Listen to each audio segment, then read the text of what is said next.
tardes a radionyucatanfm.com.mx.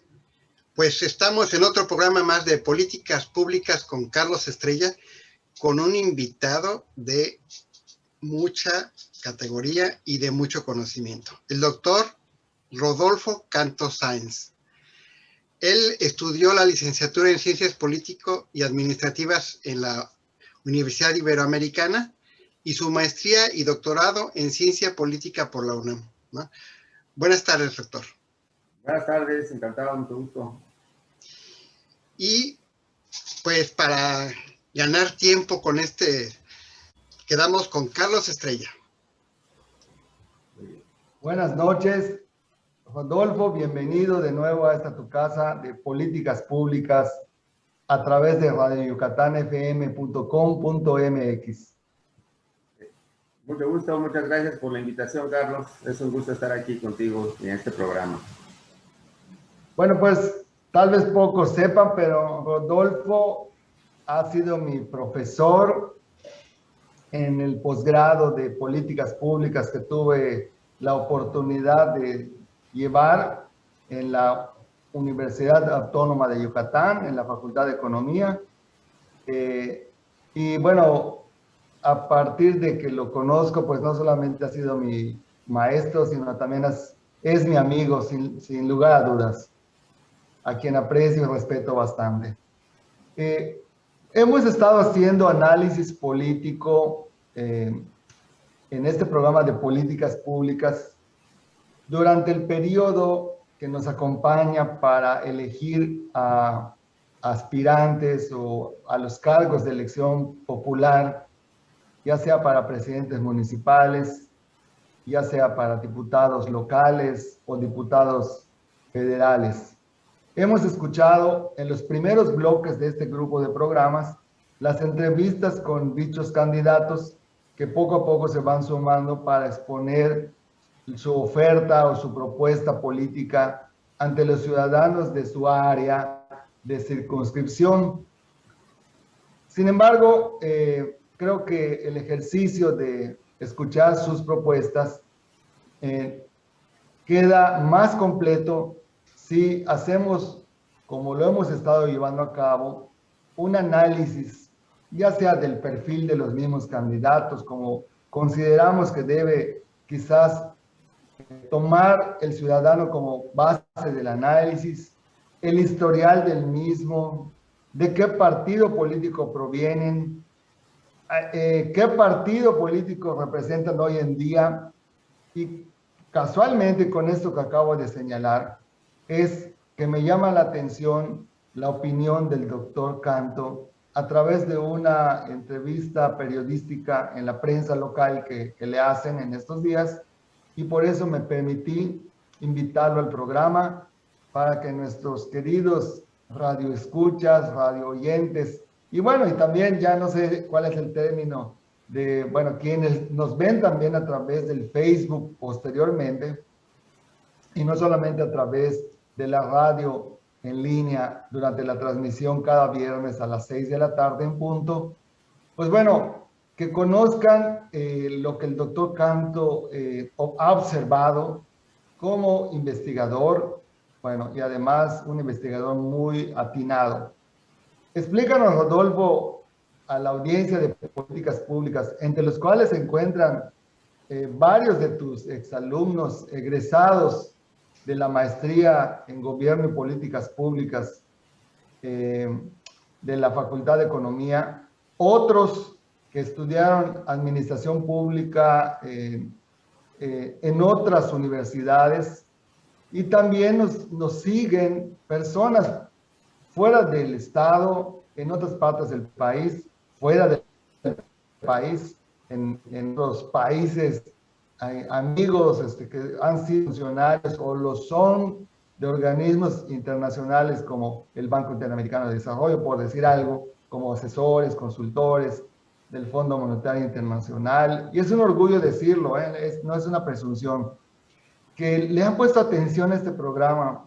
Es un poco raro, ¿no? Que a alguien le interesen las políticas públicas. En el común denominador de la gente que tiene quizás otros intereses, agobiada quizás muchos problemas como los que hemos pasado en estos años, en esos meses, ¿no? Rodolfo, ya no te quito más tiempo, el tiempo es tuyo. Por favor, compártenos, danos luz sobre tu opinión a lo que has visto, sobre lo que mencioné de los candidatos y sus partidos políticos.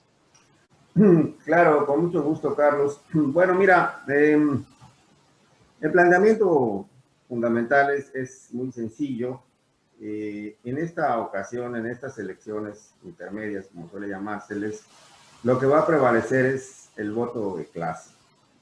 ¿Y qué es el voto de clase? Pues es un voto estrechamente relacionado con la situación socioeconómica del electorado. Hay una clara, digamos, hay una clara distinción entre el sentido del voto que se perfila muy claramente en las clases altas y las clases medias, ¿sí? Y el sentido del voto en las clases populares. Las clases medias y altas especialmente probablemente se van a orientar, se van a decantar en mayor medida por el voto de oposición, fundamentalmente por el voto hacia los partidos PRI y el PAN, principalmente, más algunos otros partidos menores que están en la oposición en este momento, ¿no? Y el voto de las clases populares se va a orientar mayoritariamente por el partido Morena, que en este momento es el partido oficialista, digamos, es el partido del presidente del gobierno en turno, ¿no? Esto no nos debería sorprender mucho. Hay varias razones que lo explican. En las clases altas y las clases medias, pues creo que todos hemos podido palpar el descontento ante las políticas públicas de la actual administración. Algunos ven ciertos riesgos para la democracia. El actual gobierno, no es un secreto, ha criticado mucho a instituciones que se consideran la base de la democracia, como el Instituto Nacional Electoral, como algunas instituciones autónomas, como la Instituto de Acceso a la Información, pudiéramos decir. Hay también ciertas inquietudes sobre la relación, la separación de poderes entre el poder ejecutivo y el poder judicial principalmente, ¿no? Y también hay descontentos por algunas políticas de tipo económico, algunas iniciativas de la actual administración, por ejemplo, en materia de energéticos, en cuanto a Pemex, en cuanto a CFE, etcétera. Conocemos muy bien esto, ¿no? Sin embargo, del lado de las clases populares hay una identificación o hay una cercanía con este mismo gobierno, ¿sí? También por varias razones. Entre las principales podríamos citar, pues hay una serie de políticas sociales, de transferencias monetarias no condicionadas, ¿no? Como podrían ser 65 y más, están las becas de Benito Juárez. Ha habido también una recuperación importante del salario mínimo. El salario mínimo en el último año de la administración del presidente Peña Nieto era de 88 pesos. Actualmente es de 141.70 pesos, un aumento de 60%. Esto es algo importante que vale la pena señalarlo, ¿no? En fin, que las clases populares tienden a sentirse identificadas con este gobierno y esto es lo que aumenta digamos, la disposición o la intención de voto en estos sectores. Por eso es que podemos hablar de un voto de clase, ¿no? Un colega mío muy apreciado me decía hace poco, es que nadie va a votar por Morena. Dice, yo con todos los que yo platico, me dicen que van a votar por el PRI del PAN. Lo mismo en el club, cuando estoy en el club y lo platico con los compañeros y cuando estoy, bueno, todos mis cuates, o sea, nadie va a votar. Así que yo creo que van a perder estrepitosamente. Perdóname, si tú y tus amigos van a votar por la oposición, pues no es de sorprender, porque así está en este momento la intención de voto. Digo, haz un experimento muy sencillito. Platica en buen plan con la señora del servicio doméstico, con el jardinero, con el albañil que te viene ahí a resanar el techo. Y te vas a llevar una visión muy diferente. Y a lo mejor llegas a la conclusión de que va a ganar estrepitosamente Morena. Ni lo uno ni lo otro.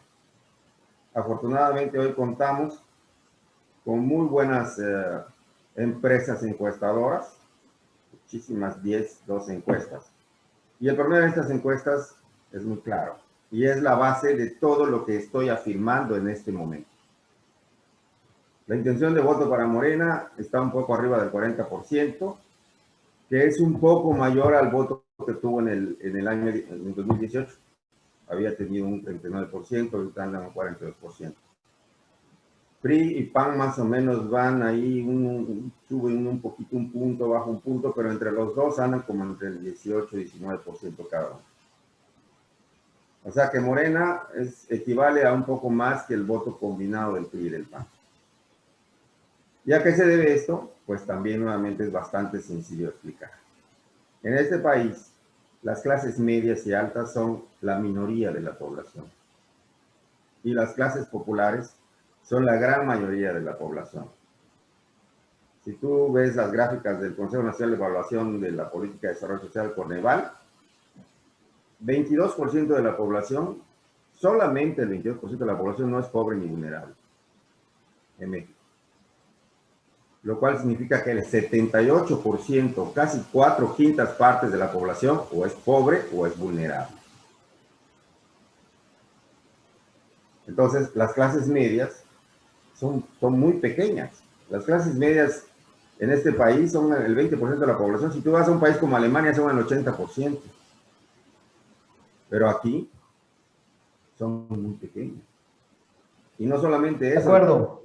¿Perdón? Sí, de acuerdo. Estoy de acuerdo con tus análisis porque desde la época de estudiante yo lo platicaba mucho con mis colegas, mis condiscípulos, que pues tenía una clase acomodada y además en el poder, porque varios de ellos eran funcionarios del gobierno federal, estatal y tal vez alguien del municipio, ¿no?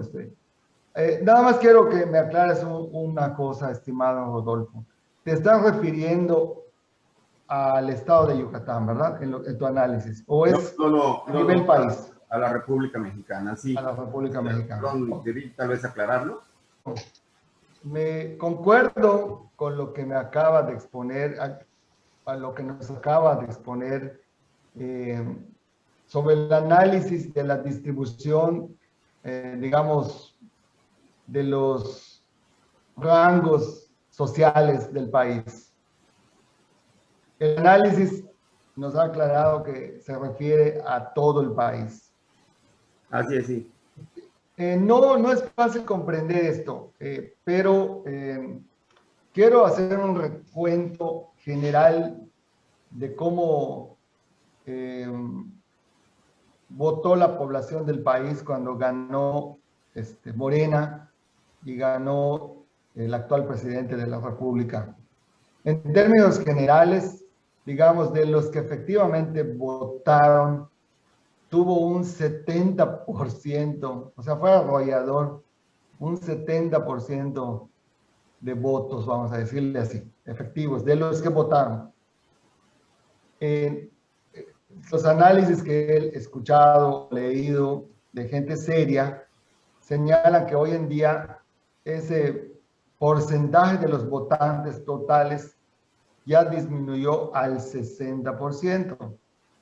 La diferencia importante es que en aquel 70% había un fuerte componente de voto de castigo hacia los partidos que tenían pues al país pues como, bueno, con 50, 60, 70 años de la historia reciente, con las condiciones que tienen tanta polarización en la distribución de la riqueza, ¿no? Suma concentración en unos cuantos y pobreza en los demás. Sin juzgar nada de esto, y no necesariamente estoy de acuerdo con esta visión, pero así está planteado. Pero hoy en día, ese 60% efectivo tiene hoy a fieles seguidores, ya no solo opositores, sino a fieles seguidores.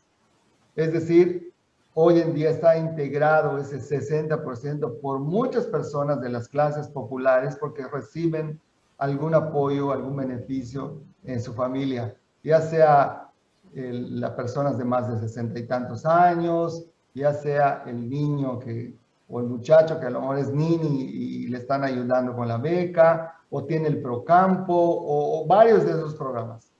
Bueno, de tal manera que la familia percibe, oye, es el primer gobierno que nos da, es más, recibo en la familia, ya vivimos de eso.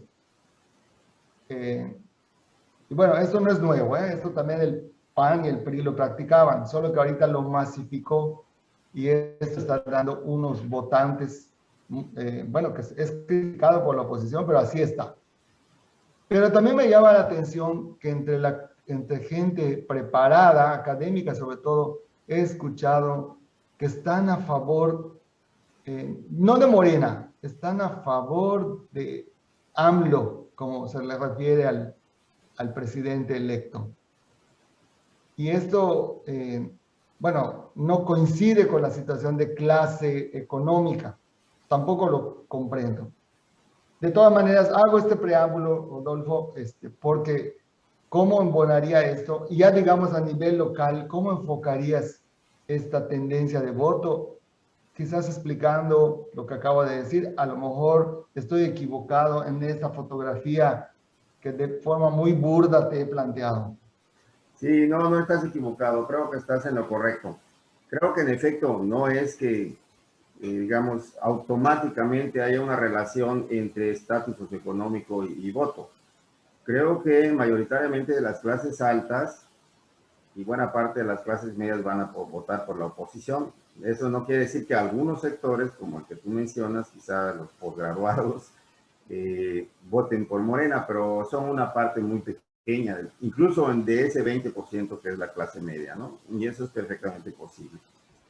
El punto al que yo quiero llegar, y que vale tanto para la República Mexicana como para el estado de Yucatán, es que es importante subrayar esta relación directa, es así, entre la cuestión electoral y la cuestión socioeconómica. Son dos caras de una misma moneda. La democracia incluye el momento electoral, pero también incluye el momento de la equidad social. Cuando las sociedades son están muy polarizadas, como es el caso de la mexicana, ¿no? Cuando hay una gran concentración de la riqueza en una minoría y una gran pobreza, que en el caso de México es de más de la mitad de la población, 60%, la democracia es frágil. Es frágil, está en riesgo. Y está en riesgo desde el lado de los de abajo como desde el lado de los de arriba, ¿sí? Te voy a poner un ejemplo que yo a veces lo comento en clase. La compra del voto es posible en los sectores más empobrecidos de la población, ¿sí? Donde se practica efectivamente en las colonias del sur de Mérida, en las ciudades del interior del estado. Nadie va a ir a comprar el voto al norte de Mérida porque lo denuncian como un delito electoral para que metan a la cárcel al que está haciéndolo. Eso te da una idea de la fragilidad de la democracia cuando la pobreza es muy grande. Entonces, lo que tienen que entender todos los partidos, no solamente algunos, todos los partidos, es que si quieren mejorar sus resultados electorales, tienen que preocuparse por la situación de estas mayorías empobrecidas, cosa que no siempre ha sido así. Queremos que haya una democracia sólida, inmaculada, ¿sí? Bien fundamentada en un Estado de Derecho firme, ¿no? Monolítico, sólido, pero no volteamos a ver al hecho de que más de la mitad de bueno, que cuatro quintas partes de la población mexicana está en la pobreza o en la vulnerabilidad. ¿Qué nos está diciendo eso? ¿Por qué no lo vemos en toda su profundidad, en todo su significado? ¿Sí? ¿Por qué no nos hizo ruido que el salario mínimo hasta la fecha, pero con mayor razón hasta hace 2, 3 años, fuera de 80 pesos, que no alcanzaba ni siquiera para cubrir las necesidades del trabajador como persona, como individuo, haciendo a un lado a su familia? ¿Por qué eso no nos hacía problema, Carlos? ¿Sí? Deja que yo te conteste. ¿Por qué, si sabemos que en Yucatán el 60% de la población ocupada vive hasta con 2 salarios mínimos, no con 2, hasta con 2, ¿sí?, que no alcanzan para cubrir las necesidades de una familia, porque las necesidades de una familia son 4 salarios mínimos y hablamos de 4 personas? ¿Por qué no nos hace problema eso? ¿Y por qué exigimos democracia inmaculada? No puede ser, ya lo sabía Aristóteles en el siglo IV antes de Cristo. Si la polarización social es muy grande, la democracia será frágil. Y puede caer ante una dictadura tanto por el lado de la derecha como por el lado de la izquierda. ¿Sí? Por el lado de la izquierda, puede ser que efectivamente caigamos en un gobierno que haga a un lado el Estado de Derecho, pero también por las élites, porque cuando la democracia se radicaliza demasiado, viene también la dictadura, y eso lo vimos en Sudamérica muchas veces. No queremos eso. Entonces, partido político, cualquiera que seas, tienes que ocuparte por la distribución del ingreso en México como una prioridad. No podemos estar solo pensando en la inversión, en los capitales, en que los pobrecitos empresarios se van a sentir amenazados con ese mar de pobreza que hay de fondo. Entonces, estos resultados que vamos a tener no son para sorprender a nadie. Morena, junto con el Partido Verde Ecologista, que sorprendentemente se espera que tenga 53 escaños, van a tener la mayoría del Congreso, y con el Partido del Trabajo, y vamos a poder sacar todas esas leyes que tanto inquietan, que tanto preguntan preocupan a las clases altas. Pero no se puede desligar una cosa de la otra, Carlos. No podemos ver solamente un lado de la moneda y haciendo la vista gorda del otro, porque es la misma moneda. ¿De acuerdo? Permíteme que te comente. Mira, te voy a hablar como, digamos, un estereotípico clase mediero que apenas se empieza a conformar en lugares como Yucatán, donde la concentración de la riqueza está todavía en menos manos que en otras partes más industrializadas del país. ¿Y esto a qué se debe? A que la gente del campo pues no tenía recursos de ningún tipo, ¿no? Porque si no los mayas serían millonarios. Bajo la óptica actual no lo tienen, no tienen recursos. Los recursos naturales no les dan para comer, aunque estén vastos, no se transforman en valor agregado. Entonces, los primeros que empiezan a tener salarios en Yucatán, más allá de lo que le pagaban las élites, como dices tú, eran los empleados del gobierno. Y en la Ciudad de México puedes notar que la clase media principalmente se compone de empleados del gobierno en primer lugar, y luego de las empresas que le trabajan al gobierno. Y luego se van creando las industrias que ya no dependen del gobierno, sino que le venden a otros países o a los mismos consumidores que no son el gobierno. De tal manera que eso puede explicar cómo un clase mediero que trabaja 20 horas por día durante 30 o 40 años ni siquiera se puede jubilar. Te aseguro que no es de las clases elitistas que está pensando como ese estereotipo del señor gordo ricachón, que sí existe, sí hay ese, pero no la mayoría del empresario. El empresario es aquel economista, aquel ingeniero que a lo mejor no encuentra trabajo en su área y se pone a vender seguros de vida, o se pone de empleado de banco, o se mete de empleado de gobierno y a la política, porque no hay opciones. Entonces, tampoco es así. Entonces, yo creo que los que están teniendo mucha más preocupación que los ricos, los que tienen el capital, y no lo tienen aquí en el país, yo creo que es esa clase media tan débil, que ha sido majada por el sistema político digamos, moderno de México que tiene unos 70 años. Pero hoy en día se siente más amenazado. Este sector está mucho más amenazado. Entonces, no estoy diciendo que el Estado de Derecho existía, no estoy diciendo que el sistema estaba bien, y lo sabemos los de la clase media, ¿sí? Entonces, también esto explica lo que tú mencionabas sobre los cambios de partido político de los candidatos. Bueno, es que es una lucha por el poder económico, el poder político, el poder, para poder hacer, bueno, todo lo necesario a favor del interés particular, porque el interés particular es lo que distingue al ser humano, esa atribución. Entonces, ante esta situación, yo no estoy diciendo que va a cambiar esa tendencia, es correcto lo que acabas de decir, pero tampoco es algo como que el clase mediero pueda comprender esos cuestionamientos que tú hiciste muy legítimos. Como sociedad tenemos un problema serio, no alcanzamos a entender que todos vamos en el mismo barco y que nos debe preocupar lo que le pasa, no solo lo que nos pasa a nosotros y a nuestras familias, y ni siquiera lo que nos pasa a las clases medias.